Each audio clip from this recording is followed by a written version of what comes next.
E aí, meu povo, bom dia. Hoje é terça-feira. Eu estou aqui hoje começando essa live num lugar diferente, né? Um lugar aqui muito bonito, por sinal. E hoje, na realidade, assim, eu quero trazer aqui uma reflexão, né? Que eu sempre, quando eu estou trazendo aqui alguma coisa nessa live, em primeiro lugar, eu trouxe isso daqui para a minha vida, ok? E isso daqui que eu vou trazer hoje vai falar um pouco da história de Neemias. E Neemias, né, na realidade, ele era um copeiro, apenas um copeiro do rei, né? E a história dele é uma história muito linda, e dessa história de Neemias, né, nós vamos tirar, eu separei aqui, né, 13 ensinamentos poderosos, né, que eu quero compartilhar com vocês para a gente enfrentar as nossas adversidades, ok? Vamos lá. A história de Neemias, né? Palavra de Neemias, filho de Acalias. No mês de Quisleu, no 20º ano, enquanto eu estava na cidade de Suzã, Anani, um dos meus irmãos, veio de Judá com alguns outros homens. E eu lhe perguntei acerca dos judeus, né, que restaram, os sobreviventes do cativeiro, e também sobre Jerusalém. Eles me responderam: aqueles que sobreviveram ao cativeiro e estão lá na província passam por grandes sofrimentos e humilhações. O muro de Jerusalém foi derrubado e suas portas foram destruídas pelo fogo. Quando ouvi essas coisas, sentei-me e chorei. Passei dias lamentando-me, jejuando e orando ao Deus do céu. Então eu disse, aí ele teve um momento dele com o Senhor, ok? Ele disse: Senhor, Deus dos céus, Deus grande e temível, fiel à aliança e misericordioso, com os que te amam e obedecem aos seus mandamentos. Que os teus ouvidos estejam atentos e os teus olhos estejam abertos para a oração que o teu servo está fazendo diante de ti. Dia e noite em favor de teus servos, o povo de Israel. Confesso os meus pecados, que nós, os israelitas, temos cometidos contra ti. Sim, eu e o meu povo temos pecado. Ok? Preste atenção. Agimos de forma corrupta e vergonhosa contra ti. Não temos obedecido os mandamentos, aos decretos e às leis, desde que teu servo Moisés, Lembra-te agora do que disseste a Moisés, teu servo? Se voltarem para mim e obedecerem aos meus mandamentos e puserem em prática, mesmo que vocês estejam espalhados pelos lugares mais distantes, debaixo do céu, de lá, Deus dizendo, de lá eu os reunirei e trarei para o lugar que escolhi para estabelecer o meu nome. Estes são os teus servos, o teu povo. Tu os resgataste com o teu grande poder e com o teu braço forte. Senhor, que os teus ouvidos estejam atentos à oração deste teu servo e à oração dos teus servos que têm prazer em temer o teu nome. Faze com que hoje este teu servo seja bem-sucedido, concedendo-lhe benevolência Benevolência. Você sabe o que é benevolência? Deste homem. Nesta época, eu era o coveiro do rei, copeiro do rei. O que é que eu quero trazer aqui? A história dele é uma história tremenda, né? Ele, nessa época aqui, ele fica abatido, ele fica triste. O rei, né, se vê o semblante dele, e Deus tinha um carinho por ele tão grande que pergunta assim: por que você está triste? Aí ele diz que ele está triste daquele jeito ali porque Jerusalém, né, tinha sido destruído, os muros derrubados, tocado fogo, né, que era o lugar dos pais dele, e que ele pede, no caso, um tempo para que ele possa ir até Jerusalém.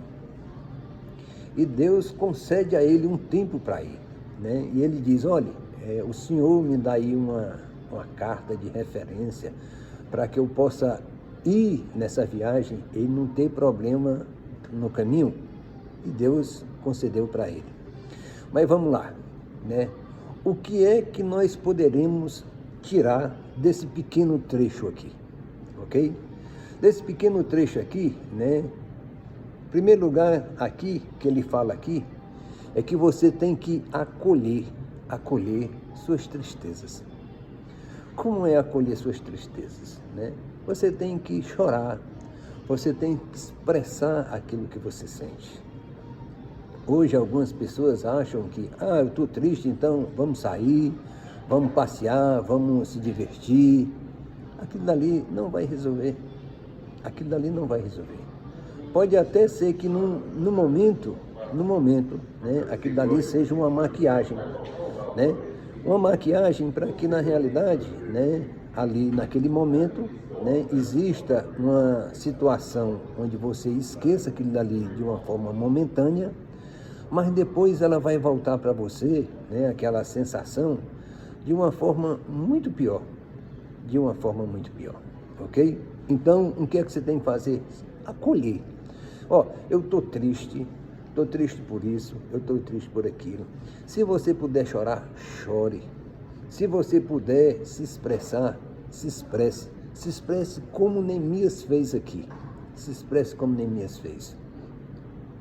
Uma dessas formas, quando nós estamos assim, eu falo por mim também, né? Assim, quando eu estou triste, né? Assim, magoado, né?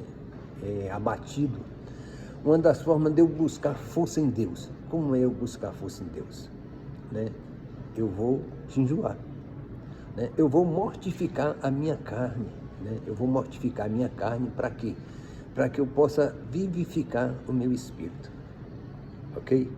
Quando nós estivermos com o nosso espírito forte, quando nós estivermos com o Espírito de Deus incorporado no nosso espírito, nós somos fortes. É por isso que existe uma passagem na Bíblia que nos ensina, que diz assim, né?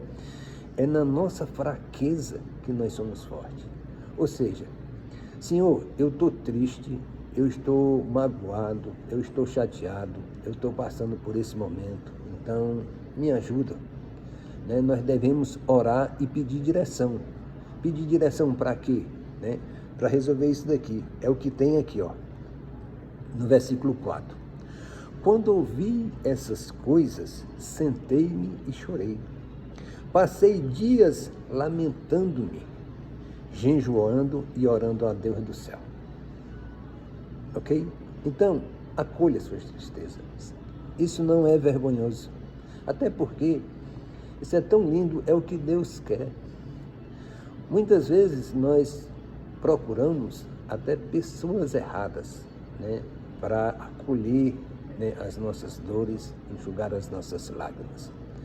Mas só existe uma pessoa que acolhe você com suas dores, acolhe você com as suas alegrias e enxuga as suas lágrimas.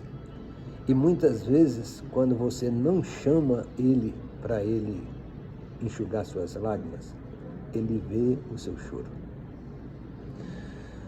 Outra coisa que seria, no caso aqui, um outro ensinamento aqui, no caso aqui, é reconhecer reconheça os erros e confesse as suas falhas a Deus, né? Está lá em Neemias 1,7. 1,7, o que é que diz aqui? Ó? Ele diz assim, ó: agimos de forma corrupta e vergonhosa contra ti. Não temos obedecido aos mandamentos, aos decretos e às leis que desde ao teu servo Moisés. Ok? Ou seja, Moisés, né, ele foi um faraó do Egito, né? Então ele recebeu os 10 mandamentos, né? Então esses 10 mandamentos é apenas uma lei de Deus. Se nós colocarmos na nossa vida apenas esses 10 mandamentos, nós vamos evitar muitas coisas, ok? Terceiro ensinamento aqui: confiar em Deus. Lá em Neemias 1,11 diz assim, ó: 1,11: Senhor, que os teus ouvidos estejam atentos à oração desde teu servo, desde o teu servo, e a oração dos teus servos, que tem prazer em temer o teu nome. Faze com que hoje esse teu servo seja bem-sucedido, concedendo-lhe a benevolência deste homem. Rapaz, como é bom. Olha, eu não é só para mim, mas eu acredito que, confiança é uma coisa que hoje é onde o mundo gira, assim, em todas as suas esferas. Hoje, se você tiver uma grande fortuna, você vai colocar os seus recursos financeiros naquele banco. Por quê? Né? Por quê? Porque é um banco confiável. Mesmo ele sendo um banco grande, ainda corre o risco dele quebrar, dele falir. Nós tivemos aí um banco agora recentemente nos Estados Unidos aí, que faliu do dia para a noite, né? Deixou todo mundo aí apreensivo aí com o dinheiro que tinha. Hoje, uma questão de confiança, né? É uma coisa que não tem valor, entendeu? Não tem valor, né? Já pensou você confiar a sua intimidade para uma pessoa e essa pessoa simplesmente falar aquilo para uma outra pessoa, e aquilo que você confiou a ela, um segredo, uma particularidade, né? Aquilo dali virou, né, assim, uma fofoca, um fuxico, né, assim, entendeu? Ou seja, muitas vezes, como tem aquele ditado, né, é preferível você andar só do que mal acompanhado. É justamente, né, essa má companhia, né, essa pessoa, na realidade, não é que ela se tornou inconfiável. Naquele momento ela foi tola, ok? No caso aqui, o quarto ensinamento aqui, né, para que a gente possa superar, né, aqui as nossas adversidades aqui, né, é você pedir ajuda realmente a quem pode lhe ajudar, ok? Para quem pode lhe ajudar. Lá no capítulo 2, de Neemias, né, do 4 ao 6, diz assim, ó: o rei me disse: o que você gostaria de pedir? Né? Então orei ao Deus dos céus e respondi ao rei: se for do agrado do rei, e se seu servo puder contar com a sua benevolência, que ele me deixe a cidade onde os meus pais estão enterrados em Judá, para que eu possa reconstruí-la. Então o rei estando presente a rainha sentada ao seu lado, perguntou-me: quanto tempo levará a viagem? O rei perguntou a Neemias. Neemias respondeu: quando você voltará? Ou seja, Neemias chegou e marquei um prazo com o rei e ele concordou que eu fosse. Rapaz, como isso é poderoso, né? O que acontece? Pode ser que em algum momento das nossas vidas, eu, você, qualquer pessoa, nós estejamos precisando de uma mão, de um aporte ali para ajudar. E aquela pessoa chega e diz assim, meu amigo, o que é que eu posso fazer para lhe ajudar? Mas isso é muito poderoso. Isso é muito poderoso. Entendeu? Isso é muito poderoso. Quando não tem, né? Aí a pessoa fica naquela ansiosidade, fica com aquele problema latente ali, né? Na cabeça, no cérebro, né? Lhe dá ali aquela impaciência. Mas vamos para frente. O quinto ensinamento poderoso da história de Neemias diz assim, realize um planejamento. Planejamento. Por que é que hoje muitas pessoas né, são acometidas, né, que seus planos dão errado? Falta de planejamento. Está lá em Neemias 2,6, 2,6. Diz assim, estando o rei presente, a rainha, sentada ao seu lado, perguntou-me, quanto tempo levará a sua viagem? Quanto tempo levará a sua viagem? Quando você voltará? Ou seja, aqui continua dizendo assim, marquei um prazo, né, com o rei. Ou seja, o rei perguntou, quando é que você vai, né? Quanto tempo vai levar? Quanto tempo vai voltar? Foram 3 perguntas que Deus fez, né? E ele chegou e disse, eu marquei um prazo, ou seja, né? Então ele estabeleceu um planejamento. Eu vou levar tantos dias para chegar, eu devo fazer isso em tantos dias, eu não posso perder tempo, né? Eu tenho que cuidar, né, daquilo que eu vou fazer e voltar para quê? Para que eu possa voltar às minhas tarefas que eu tenho aqui diante do rei. Por quê? Porque o rei está me ajudando, ele está sendo benevolente comigo para que eu vá fazer isso em relação na terra dos meus pais. Ok? Outro aqui, no caso aqui, né, nessa mesma passagem aqui, né, no caso aqui seria você também aqui traçar estratégias necessárias, que está lá no versículo 7, ou seja, a seguir acrescentei, se for do agrado do rei, eu poderia levar cartas do rei aos governadores do Trans-Eufrates, para que me deixem passar até chegar em Judá. Ok? Né? Ou seja, né, para você chegar, né, a ir a certos lugares, né, por exemplo, quem está no Brasil, vem para os Estados Unidos, precisa de quê? Precisa não somente do passaporte, precisa do visto, ou seja, é aquela autorização. Foi isso que ele pediu aqui.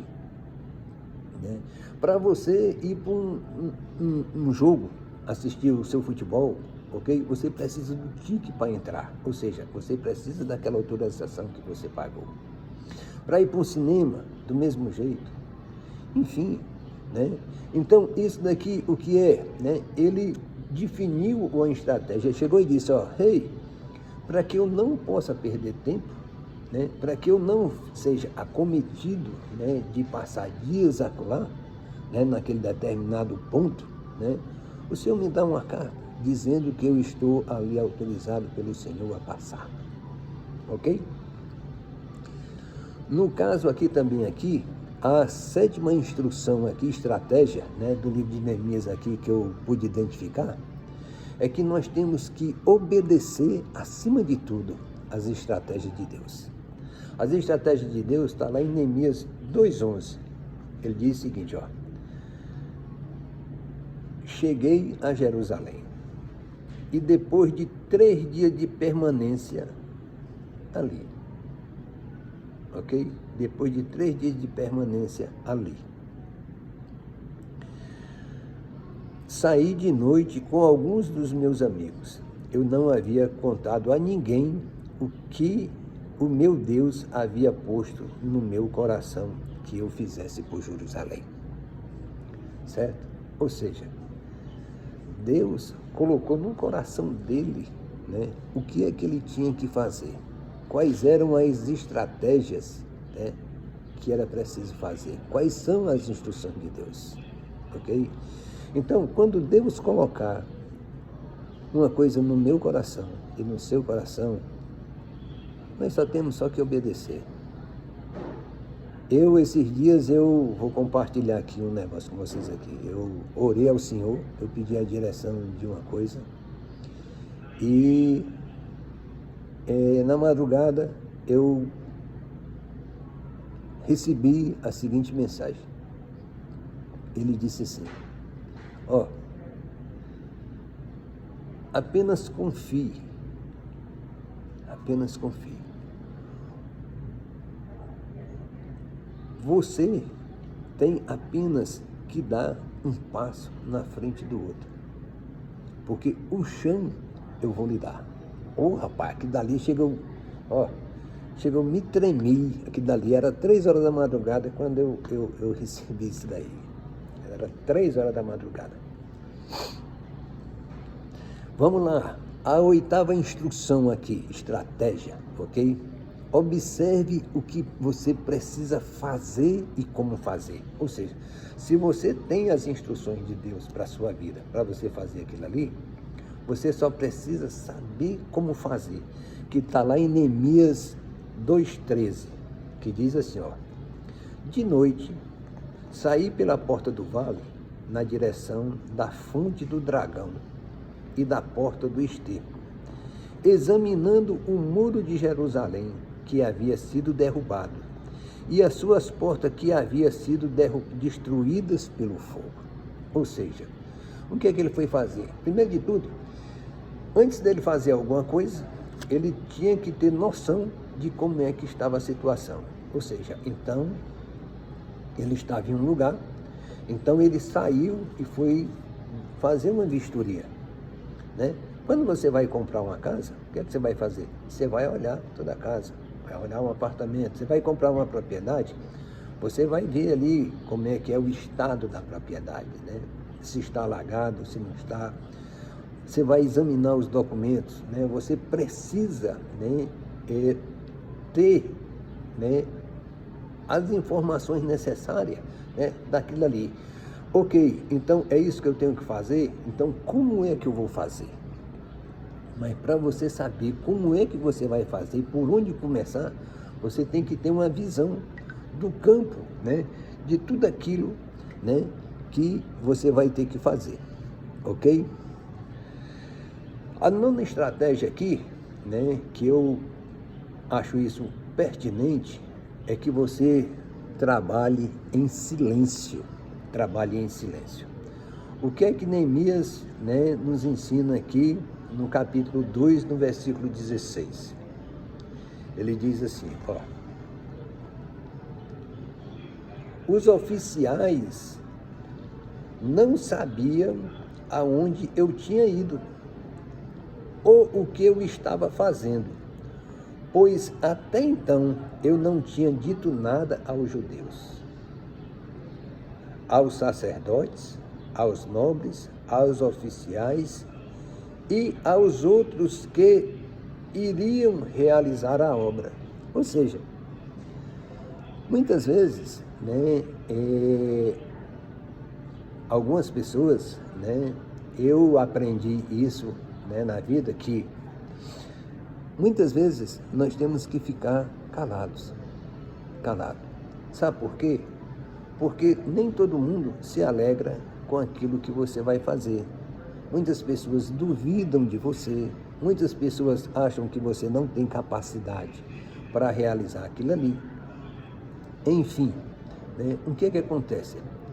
Você simplesmente fique calado, né? Você não vai ser deselegante com ninguém, né? Você tem ali aquele seu momento, né?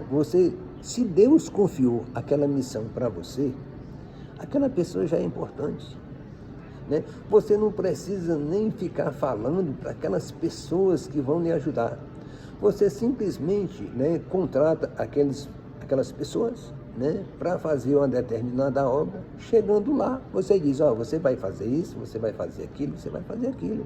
E pronto, você não precisa falar, né, para o curioso, né, para aquela pessoa que realmente, né, não esteja, né, com aquele mesmo propósito que você tem, ok? Existe o seguinte, muitas vezes nós trocamos o nosso propósito por propostas, ok? Atente para isso daí, né? Outra, a 10ª estratégia: não dê ouvido a críticas.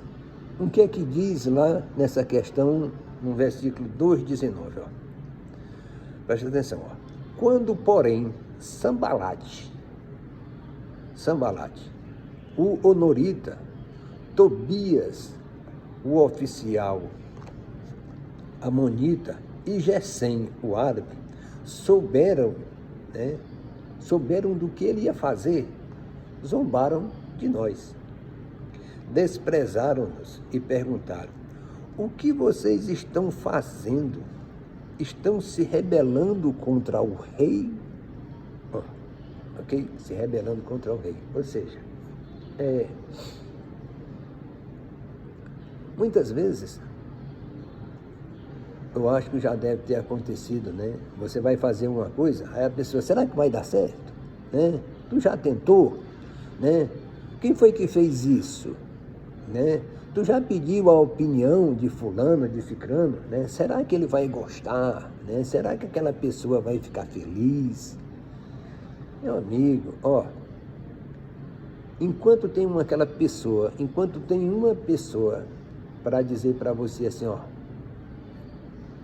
em primeiro lugar, tem essa pessoa que diz assim, Deus, ele diz assim, eu acredito em você, eu sei o seu potencial, eu, Deus, sei qual é o valor que você tem como filho meu, como filha minha, eu reconheço esse valor, ok? Enquanto tem essa pessoa, você tem aquele esposo ou você tem aquela esposa que também confia em você, que acredita em você, que está junto com você, ok? Vai ter 10, 20, 50, 100 pessoas que vão duvidar de você, que vão lhe criticar, que vão lançar sobre você, né, a dúvida da incapacidade de que você realmente possa. E ainda vão duvidar, né, se você pediu a autorização, né, para fazer aquilo ali. Entende? Vamos lá.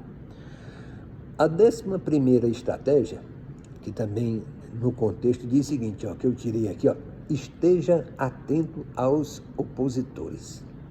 Você ficar atento, ok? Como? Olhando. Lá, Neemias, está lá no capítulo 4, do 7 ao 9. Eu marquei aqui, que está aqui, 7 a 9. Quando, porém, Sambalate, as mesmas pessoas, Sambalate, Tobias, os árabes, dessa vez é mais gente, os árabes, os amonitas e os homens de Asdod souberam que os reparos dos muros de Jerusalém tinham avançado e que as brechas estavam sendo fechadas, ficaram curiosos. Todos juntos planejaram atacar Jerusalém e causar confusão.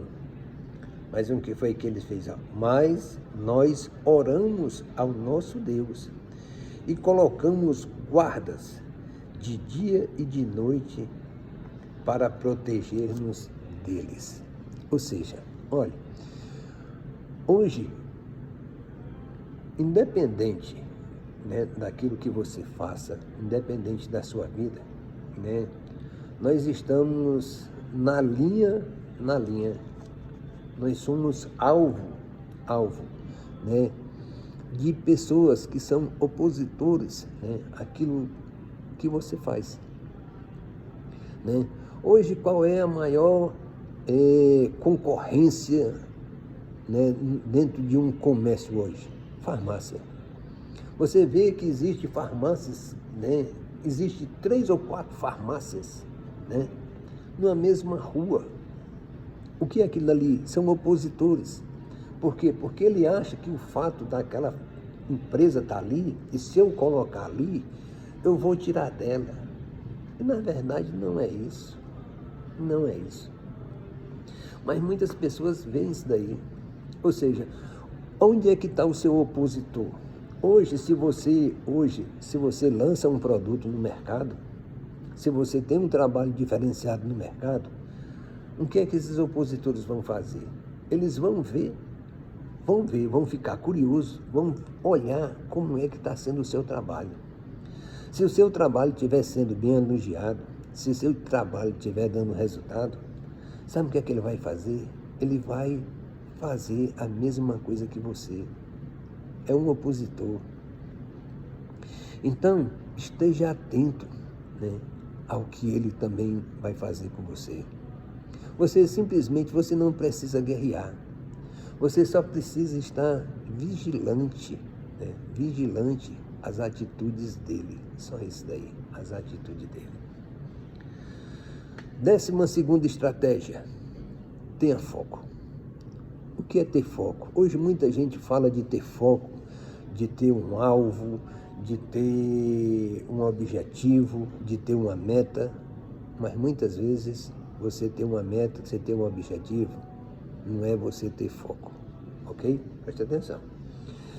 Em Neemias 6, do 2 ao versículo 4, diz assim, ó, Sambalate, presta atenção que esse Sambalate, ele está aqui, né, infernizando desde o começo, ó.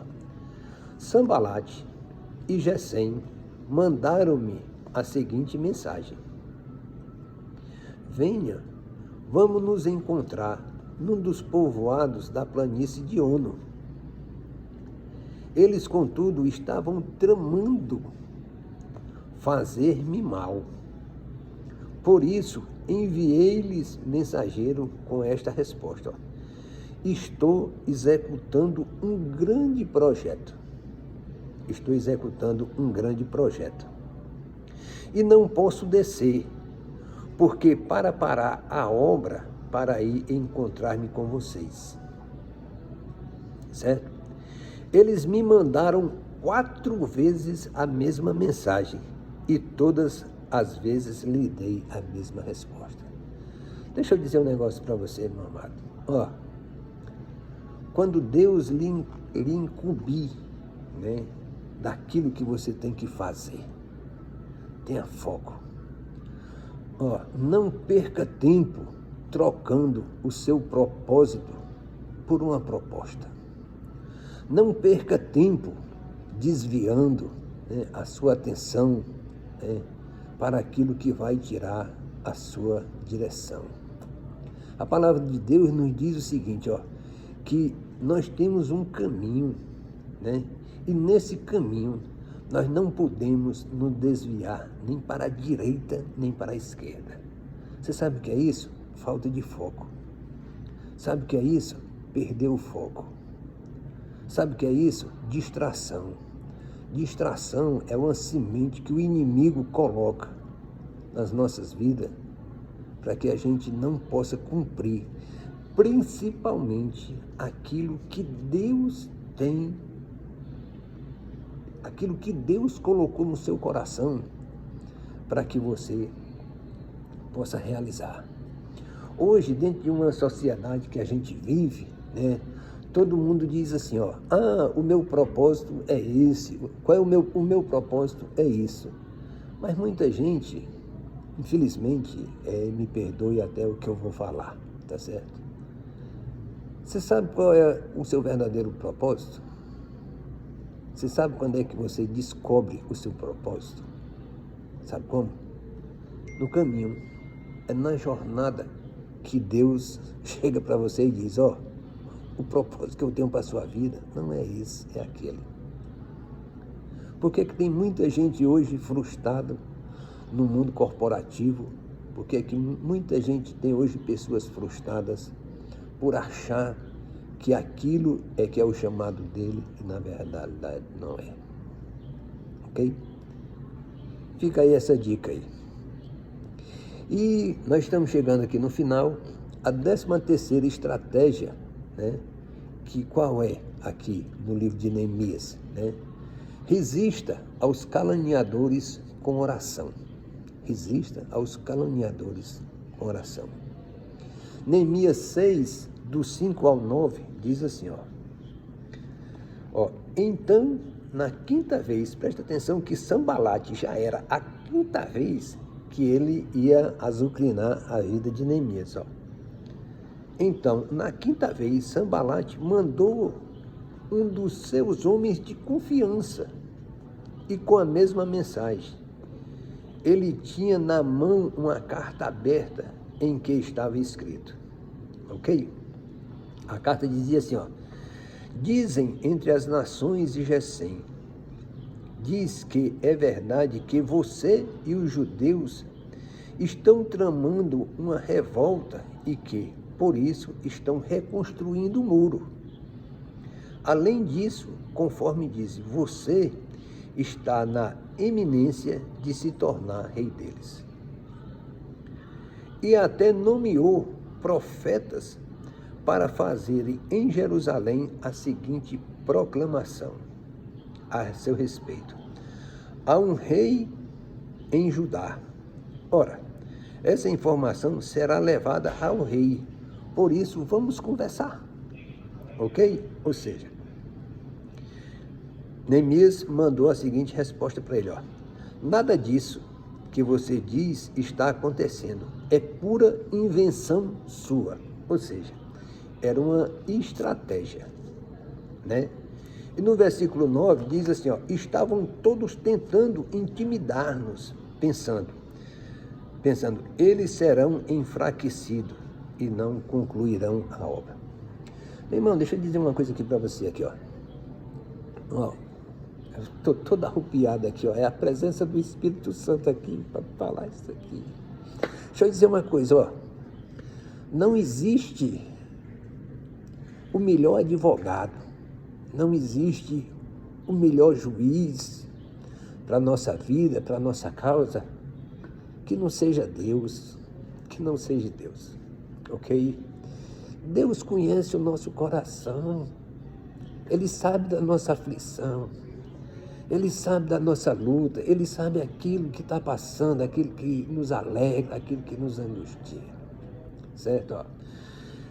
Eu preguei esses dias aqui, preguei não, que na realidade eu não sou pregador, eu sou apenas um instrumento para trazer aqui uma reflexão da palavra de Deus, né? No dia que talvez eu deixar de me acovardar, eu posso dizer que eu estou pregando também. Mas o que eu quero dizer para você é o seguinte, ó, o inimigo, eu até já falei isso aqui na live, o inimigo, ele vai fazer de tudo para me parar e para parar você.